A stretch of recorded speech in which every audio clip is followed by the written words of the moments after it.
Imagine you're stuck in a time loop on a really interesting day and you're living that day over and over again.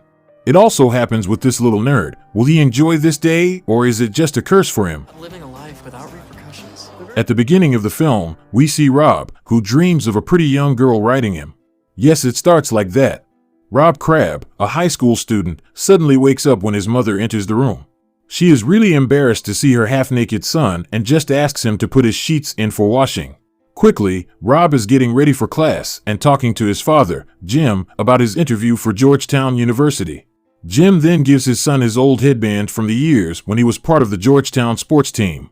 He adds that he is sure his son will make him proud. On his way to school, Rob shyly greets his classmate, Lisa, but she completely ignores him and leaves with her friends. Then, Stanley, Rob's friend, falls from the roof and accompanies Rob as if nothing had happened. When they both arrive on campus, they greet their other friends, Gabrielle and her gifted neighbor Arthur. It is then that a teacher, Mr. Hughes, comes to speak to them as well. Unfortunately, Rob gets sprayed by a volleyball player, Tommy, who targeted him today. Then, Gabrielle reminds him to be relaxed during his interview because everything is going to be fine, and they both go back to class. A few moments later, Stanley brings Rob some rather naughty pants and advises him to de-stress, to go relieve himself in the toilets while thinking of Angela, who has just entered the library. Great advice, mate. Except that Angela comes up to him to ask if they can both organize a review session at her house tonight. But Rob refuses because he is supposed to see Gabrielle that same evening. Angela is sad, and of course Stanley intervenes and tells her that Rob is going to rearrange his schedule and that he will give her his answer later. Angela appreciates the gesture, and before leaving, she compliments Rob on his elegance. Following this, Stanley persuades his friend to go see Angela instead and drop Gabrielle, but Rob once again refuses. Later in class, Rob is called into the principal's office and he discovers that Stanley has drawn on his notes for the interview. We all have a friend like that we adore, but who doesn't really lift us up. Anyway, during his interview, Rob apologizes to his interviewer, Jack Ross, for showing up in such an outfit. Luckily, the man doesn't care and doesn't see the drawings on his notes when he crumples his paper. Jack tells Rob to answer his questions honestly, but suddenly starts crying as he thinks about his late wife. Moments later, Rob announces to Stanley that he messed up his interview, but the latter replies that he can still go to Georgetown with luck. He adds that even in the worst case scenario, if he can't, he should just focus on Angela. Rob then decides to go see her and tells her that he agrees to help her revise.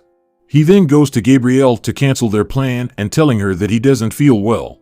Following this, Rob feels bad for having lied to Gabrielle, but Stanley does not care a bit, and he adds a layer by saying that he should only think about his evening with Angela. We know very well that at this age teenagers think with their BIP, admitted guys. Unfortunately, on his way to Angela's, he gets hit by a car and the driver doesn't even stop and prefers to speed up. He still arrives at her house and is a little surprised to find a guy on the porch with a cigarette in his mouth. This awkward-looking guy's name is Uzi, and that already shows the color. He asks him directly if he's there for the ladies, and Rob tells him that he's Angela's revision tutor. At that moment, Angela comes out and invites Rob to come to her room and sit on the bed. Of course, the reviews start with Angela touching her crotch. He jumps up and spills his glass of wine on his t-shirt and is forced to change. Well done, kid. She then confesses to him that she asked Rob to help her with the revisions only because she likes studying with him. Of course. In the end, Angela kisses Rob, but when she puts her hand in his pants, tatum, it's already over. Rob wakes up the next day with a strange feeling. He is in bed at the exact moment his mother enters his room. Rob is a bit upset and feels like deja vu, but he's starting to get ready for class. He is further disturbed when his father tells him about his interview later that day. Again, her father gives her her old headband and Lisa ignores him for the second time. Rob observes the course of the day and notices that exactly the same events occur. However, this time he avoids getting sprayed by Tommy's other moron. He takes aim, but he does a little ninja dodge and it's the guy behind who takes the shot. At the library, Rob tells Stanley that he dreamed about that day and adds that he knows Angela wants to sleep with him. Unfortunately, he gets hit by the car again, and this time he notices that Uzi is watching him when he is with Angela and that he is too trigger sensitive. For the second time, everything that happened the day before, or today, well, you get the idea, everything repeats itself from the beginning.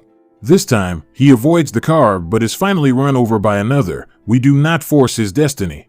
Once again, he is precocious with Angela, and he is once again frustrated like no other.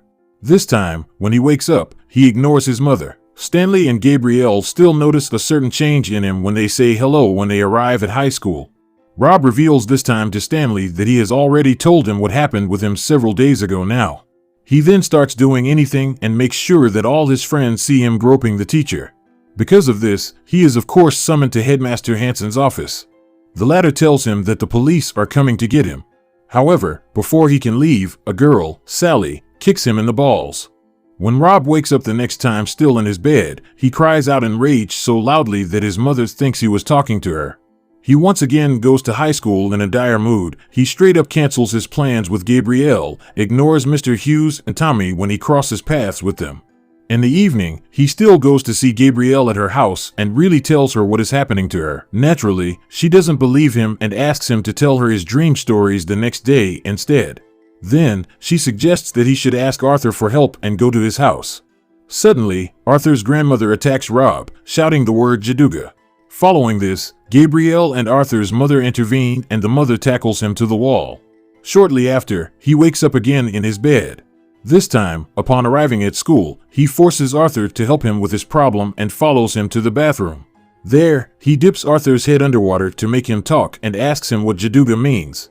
Arthur replies that he thinks the word means curse. Rob then tells Gabrielle and Stanley about it. Stanley replies that a curse means that the whole universe wants to force him to fix a cosmic mistake. Just that, he then advises her to find where this curse comes from and thwart it. Thus, Rob understands that he must surely take care of his problem with Angela. A few moments later, Rob tells Angela in front of all his comrades that he will come to revise with her in the evening. Gabrielle is naturally disappointed. He then asks Stanley to teach him how to please a woman before he goes to Angela and does what he has to do. Unfortunately, Rob realizes very quickly that Angela only wanted him to do her DM for her, which puts him in even more trouble. He then thinks he's not supposed to be here. Outside, he sees that his father is waiting for him and learns that he already knows about his failure during the interview. Jim then takes his son to a hotel to meet Jack, who is depressed and only asks for whiskey. Jim leaves briefly to get the drinks, and when he returns, Jack asks him why he wants Rob to go to Georgetown. Without a moment's hesitation, Jim replies that for him it was an experience that marked him for life. Following this, Rob gets up to get more drinks and sees a spelling bee on TV. He then understands that he is in love with Gabrielle, perhaps because the candidate looks like him. When he returns, he confesses to his father that he does not want to go to Georgetown at all. Jim doesn't really have a choice and supports his son. They both get ready to leave and Jack accompanies them as well. The three of them go to Gabrielle to have Rob follow her heart. A few minutes later, Jack and Jim help Rob enter Gabrielle's room through the window. Rob explains everything to Gabrielle and tells her that he didn't sleep with Angela. She asks him to leave her house, but Rob, determined, insists. Gabrielle gets angry and just wants Rob to finish his job quickly, and she takes off her t-shirt so that he leaves her alone as soon as possible. However, Gabrielle's father enters at the same time and surprises them. Rob doesn't back down and declares his love for Gabrielle even in front of her father, before escaping through the window. At that moment, Gabrielle stops him and asks him to watch the spelling bee with her. They end up kissing and Gabrielle confesses to him that she had always dreamed of them being the first time for one as for the other. Shortly after, they have sex together, but once again Rob leaves before departure. The next day, he is surprised to discover that he is in Gabrielle's bed this time. Rob then realizes he's broken the time loop and is right where he should be. At the same time, Gabrielle tells him that they should have done it much sooner. They then rush to put the table back and realize that they are made for each other. If you enjoyed this summary, don't hesitate to press like and subscribe to our channel to discover other very different films. Also give your impressions of this film in the comments and click on one of the videos that appears on your screen to enjoy another recap.